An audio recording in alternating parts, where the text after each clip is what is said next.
우리가 성경에 보면 이 탈진하여서 영적 슬럼프에 빠진 사람을 찾아볼 수가 있습니다. 그 사람이 오늘 이제 본문으로 생각하여 찾아보고자 하는 사람인데 아주 유명한 사람입니다. 바로 엘리야 선지자입니다. 지금 엘리야 선지자가 탈진하여 영적 슬럼프에 빠져 있습니다. 여러분, 엘리야가 누굽니까? 선지자 중에 선지자입니다. 정말 대표적인 선지자입니다.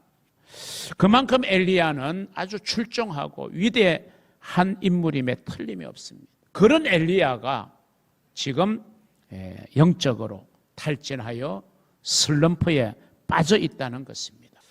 오늘 이런 엘리야를 살펴보면서 우리에게 주시는 하나님의 은혜를 함께 나누고자 합니다. 오늘 말씀의 첫 번째 주제는 엘리야의 전혀 다른 두 모습에 대해서 우리가 한번 생각해 보아야 합니다. 엘리야의 모습을 잘 비교하도록 우리에게 말씀하고 있는 성경이 오늘 본문으로 선택한 열왕기상 19장이고 그리고 그 앞선 열왕기상 18장 이 두 장의 말씀이 엘리야의 서로 다른 모습을 우리에게 아주 잘 대조하여 보여주고 있습니다. 이 열왕기상 18장과 19장에서 나타나는 엘리야의 모습은 달라도 너무나 다른 모습입니다. 자, 이 열왕기상 18장의 무대는 갈멜산입니다. 그리고 19장의 무대는 광야와 그리고 호렙산이 되어집니다. 열왕기상 18장은 우리에게 잘 알려진 내용이죠. 일명 갈멜산 전투입니다. 그 당시에 바알과 아세라 이 우상을 섬기는 일이 아주 흥행했는데 그 바알과 아세라 신을 위해서 섬기는 거짓 선지자가 무려 850명이었고 그리고 하나님이 세우신 선지자가 엘리야 한 사람입니다. 하루는 이 엘리야가 그 850명의 거짓 선지자들에게 대결장을 제시합니다. 자, 이제 우리가 갈멜산에 올라가서 너희들이 섬기는 신이 참신인지 내가 섬기는 하나님이 참신인지를 대결하자. 그래서 850대 1의 대결에서 결국 엘리야가 승리하죠. 그리고 승리한 후에 완전히 바알과 아세라 산당을 부수고 그리고 우상을 타파하고 거짓 선지자 850명을 일시에 죽여버리는 그런 사건이 기록되어 있습니다. 그게 18장의 전반부에 나오고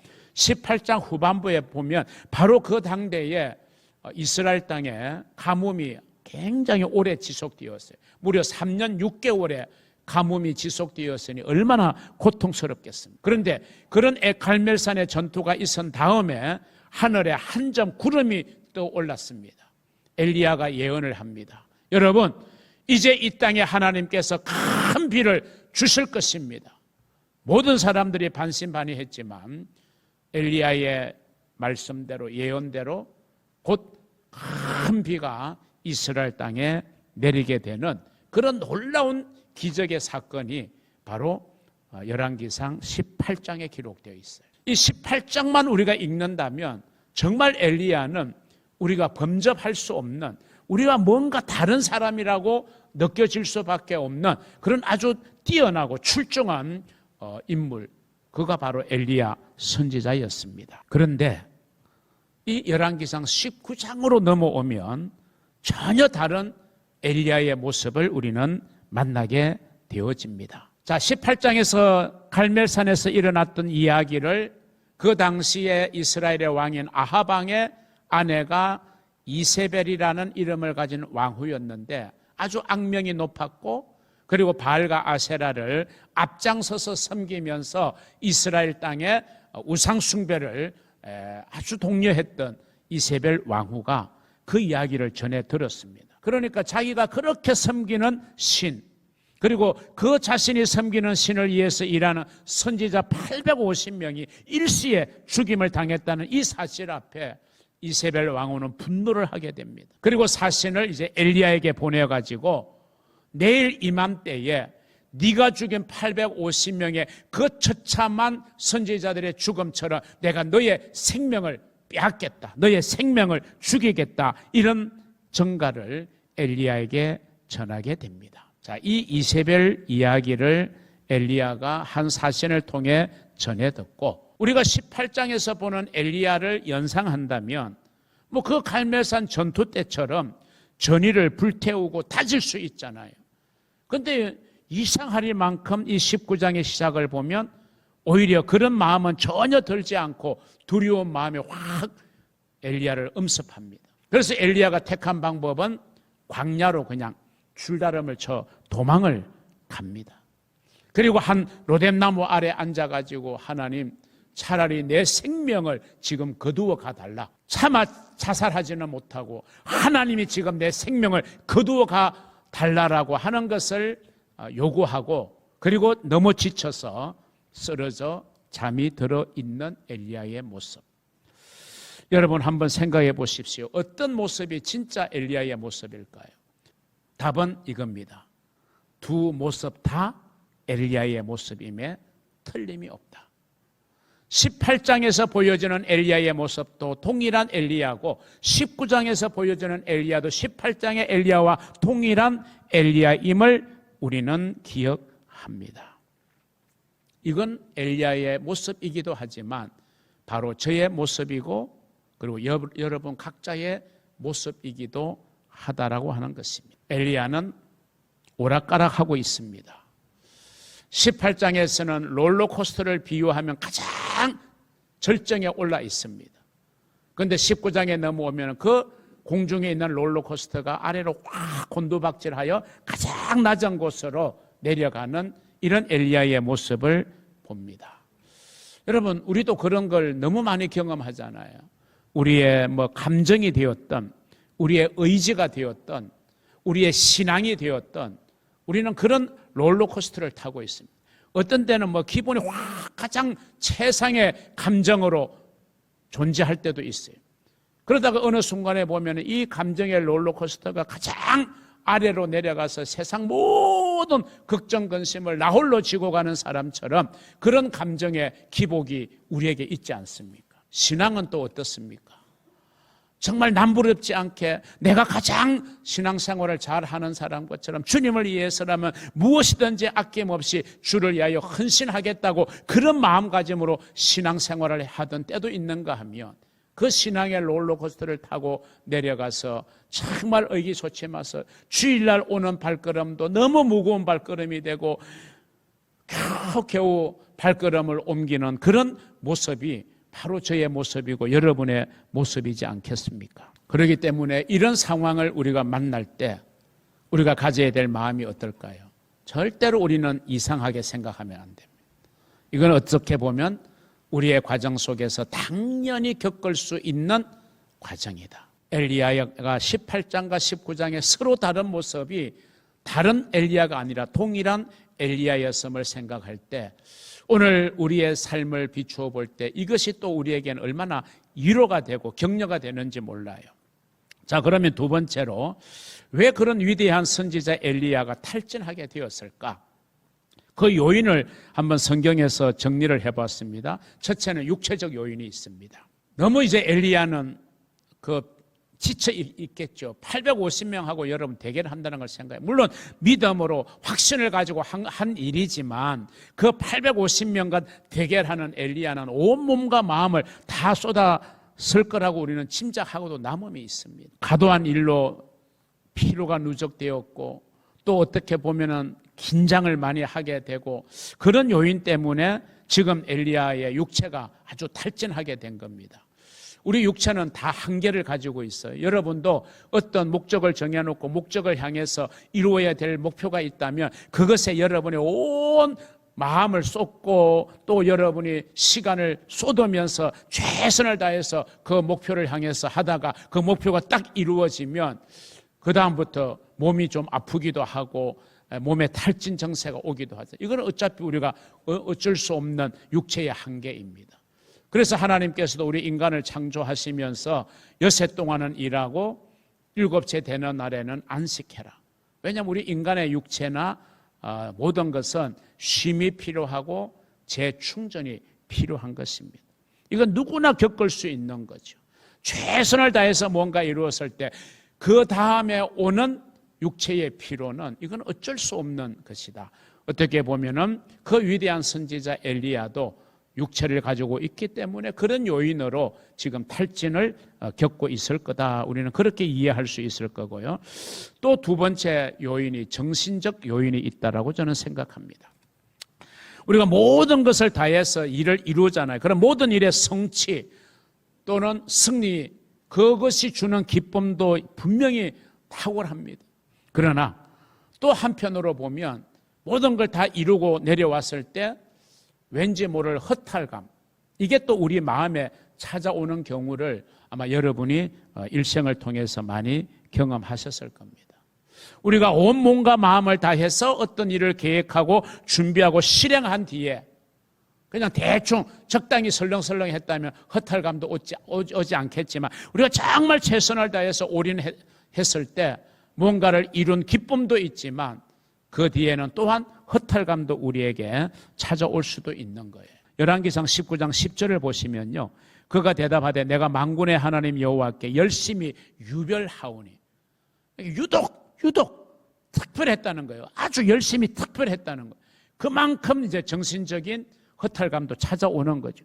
갈멜산에서 그렇게 온몸과 마음과 정신을 다 쏟아서 승리했는데 그 다음에 찾아오는 게 뭡니까? 내일 내가 너를 죽이겠다, 이 말이 들려오는 거잖아요. 얼마나 정신적으로 허탈하겠어요. 그 다음, 이는 이스라엘 자손이 주의 언약을 버리고 주의 제단을 흘리며 칼로 주의 선지자들을 죽였음이오며 오직 나만 남았거늘 그들이 내 생명을 찾아 빼앗으려 하나이다. 이게 무슨 말이에요? 그 앞에 보면은 아니 다른 이스라엘 백성들도 하나님을 섬겨야 되는데 다 주의 언약을 버리고 주의 제단을 헐었다, 이렇게 말하고 있잖아요. 그러면서 오직 나만 남았다. 이러니까 더 이제 막 불안하고 정신적으로 더 탈진이 올 수 있지 않았을까, 이런 짐작을 이 구절에서 한번 해보게 됩니다. 자, 세 번째 요인이 있습니다. 왜 엘리야가 탈진을 경험했느냐? 영적인 요인이더라. 영적인 요인. 사실 엘리야는 기도의 사람입니다. 기도의 용사예요. 한번 생각해 보세요. 갈멜산 전투가 아무나 할 수 있는 전투겠어요? 그런데 전투를 하자고 먼저 도전장을 내밀었잖아요. 850명에게. 850대 1의 싸움을 하는 거예요. 이게 얼마나 기도하면서 하나님이 확신을 주셨겠어요. 하나님의 음성을 듣고 아마 도전장을 내밀었을 거라고 생각하는데, 이제 천국에 가서 엘리야를 만나면 한번 물어볼 만한 이야기죠. 그런데 사신을 통해서 이세벨 왕후가 너의 생명을 내일 빼앗아 갈 거다. 그러면 18장의 엘리야 같으면 하나님 앞에 무릎 꿇어야죠. 하나님, 이 말을 하는데 하나님 어떻게 할까요? 어떻게 하면 될까요? 그 갈멜산 전투에 그 불타는 의지는 온데간데 없어지고 마음이 확 무너져가지고 두려움이 엄습해 오니까 사람이 어떻게 돼요? 성급한 결정을 하게 되는, 그냥 걸어마 날 살려라 하고 광야로 내다름질 치게 되는 겁니다. 이런 영적인 요인이 결국 엘리야가 탈진하게 되었다. 여기에서 저는 중요한 한 가지 정말 원리를 깨닫습니다. 한번 따라 할까요? 기도보다 앞서지 말자. 근데 우리 많은 그리스도인들이 착각을 합니다. 무슨 착각을 하느냐? 다 자기 생각으로 자기 판단으로 결정해요. 그리고 이제 기도합니다. 하나님, 이렇게 하려고 하니까 하나님 도와주세요. 이게 아니라는 거예요. 순서를 바꿔야 되는 거예요. 결정하기 전에, 판단하기 전에 먼저 하나님 앞에 기도하고 하나님 앞에 물어보고 하나님의 뜻을 구하고 하나님이 주시는 지혜와 성령의 감동으로 우리가 결정하고 판단해야 그게 하나님의 축복하시는 결정이 되고 판단이 되지, 내 생각으로 다 결정해놓고 판단해놓고 그 다음에 아쉬우니까 하나님 도와주세요, 그건 아니라는 이야기죠. 그게 여러분 안 된다 이거예요. 우리가 하나님 앞에 기도보다 앞서서는 안 된다. 그렇게 여러분이 철칙을 가지고 살아가시기를 주의 이름으로 축원합니다. 자, 마지막 세 번째입니다. 하나님의 치유입니다. 오늘 설교 제목이 탈진과 회복 사이, 그 사이에 뭐가 필요하냐? 우리가 탈진했습니다. 그럼 우리는 회복을 받아야 돼. 탈진에서 우리가 벗어나 회복할 수 있는 그 사이에 뭐가 필요하냐? 이 세 번째, 하나님의 치유가 필요하다는 거예요. 오늘 저와 여러분의 삶에 하나님의 치유가 임해야 됩니다. 하나님의 치유하심이 있어야 됩니다. 자, 그러면 하나님께서 이 탈진에 처해서 슬럼프에 빠져 좌절하고 있는 이 엘리야를 어떻게 치유하심으로 그를 다시 회복하여 사명의 자리로 돌려놓았을까? 그 방법은 네 가지가 있더라고요. 첫째는 엘리야의 지친 육체를 만져주심. 따라합니다. 만져주심. 만져주심으로 치유하셨어요. 오늘 본문에 보면요, 천사가 로뎀나무 아래 앉아가지고 좌절하여 하나님 내 생명을 거두어 가달라고 너무 몸과 마음이 지쳐서 그냥 잠들어 버렸어. 누워 있었어요. 그러니까 하나님이 천사를 통해서 그 지쳐있는 엘리야를 어루만져 주시잖아요. 그래서 오늘날의 용어로 말하면 이제 마사지입니다. 이 지금 지쳐있는 엘리야 또 도망까지 갔으니 얼마나 피곤하겠어요. 하나님께서 천사를 통해서 다 엘리야를 어루만져 주시는 거예요. 그리고 숯불에 구운 떡과 물을 제공하여 주셔서 먹고 마시게 합니다. 그 일을 2번이나 반복해요. 그만큼 지금 엘리야는 탈진해 있는 거예요. 한 번 그렇게 해줬는데 또다시 로뎀나무에 누워 있는 거예요. 하나님 또 천사를 통해서 그렇게 하신 겁니다. 결국 이로 인해서 엘리야가 힘을 얻어서 광야에서 어디로 가게 되느냐? 호렙산으로 이르게 되어집니다. 하나님은 천사를 통해서 탈진해 있는, 슬럼프에 빠져 있는, 시험에 빠져 있는, 힘들어하는 저와 여러분을 어루만져 주시는 줄로 믿으시기를 바랍니다. 그 어루만지심의 방법은 다양하게 하나님이 사용하십니다.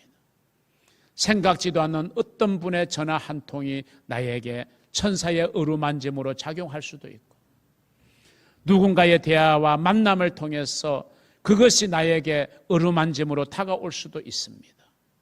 어떤 방법으로든지 간에 우리에게 어루만지심이 있는 줄로 믿으시기를 바랍니다. 2번째, 하나님의 치유의 방법은 마음이 상해 있는 엘리야의 넋두리를 들어주심으로 치유하셨습니다. 따라합니다. 들어주심. 그렇습니다. 마음이 막 상해 있어요. 그 마음을 좀 내가 쏟아내고 싶어요. 근데 쏟아낼 데가 없어. 이 넋두리를 들어줄 사람이 없어. 가까운 가족조차도 싫어해. 그런데 하나님께서 다 마음 상한 우리의 넋두리를 다 들어주시는 거예요. 하나님이 엘리야에게 오셔서 묻잖아요. 엘리야야, 왜 네가 여기 있느냐?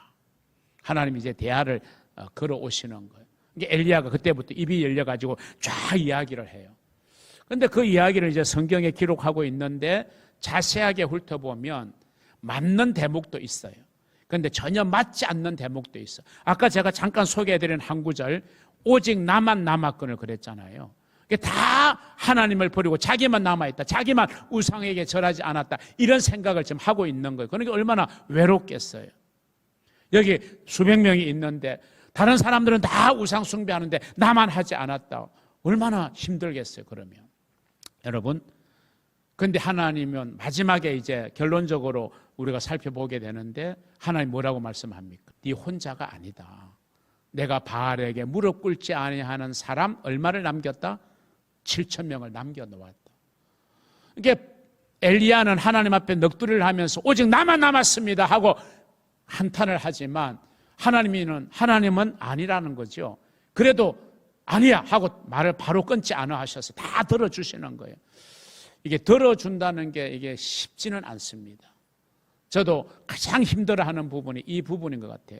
뭐 저뿐만 그러겠어요. 여러분들도 상대방의 넋두리를 들어주는 게 쉽지 않습니다. 어렵습니다. 가족의 넋두리도 쉽지 않아요, 들어주는 게. 그런데 하나님은 다 들어주셨잖아요. 이게 여러분 치료의 가장 좋은 방법이라고 하는 통계가 있습니다. 상대방의 이야기를 들어주는 것만으로도 그 말을 넋두리 마음에 있는 말을 쏟아내는 것으로 자연스럽게 마음의 치유가 일어나기도 한다는 것이죠. 그래서 하나님은 맞든 맞지 않든 끊지 않으시고 다 하나님은 엘리야의 넋두리를 들어주심으로 엘리야를 치유하시는 최고의 처방전이었습니다. 상한 마음을 치유하는 가장 좋은 방법이었다는 거죠. 자, 세 번째, 하나님께서 음성을 들려주셨어요. 들려주심으로 치유하셨어요. 한번 따라합니다. 들려주심. 자, 엘리야의 넋두리를 다 들어주신 하나님께서 이제 엘리야에게 뭐라고 그럽니까? 야, 엘리야야, 이제 더 이상 굴 속에 있지 말고 나와라. 그래서 이제 굴 속에 있는 엘리야를 나오라고 말씀합니다. 굴 속에 있다는 말은 그냥 다 세상 만사가 귀찮은 거예요. 그냥 숨어 있는 거예요. 혼자 있고 싶은 거예요. 그런데 하나님이 불러내세요. 이제 나와라, 굴에서. 그리고는 엘리야에게 세미한 음성을 들려주세요.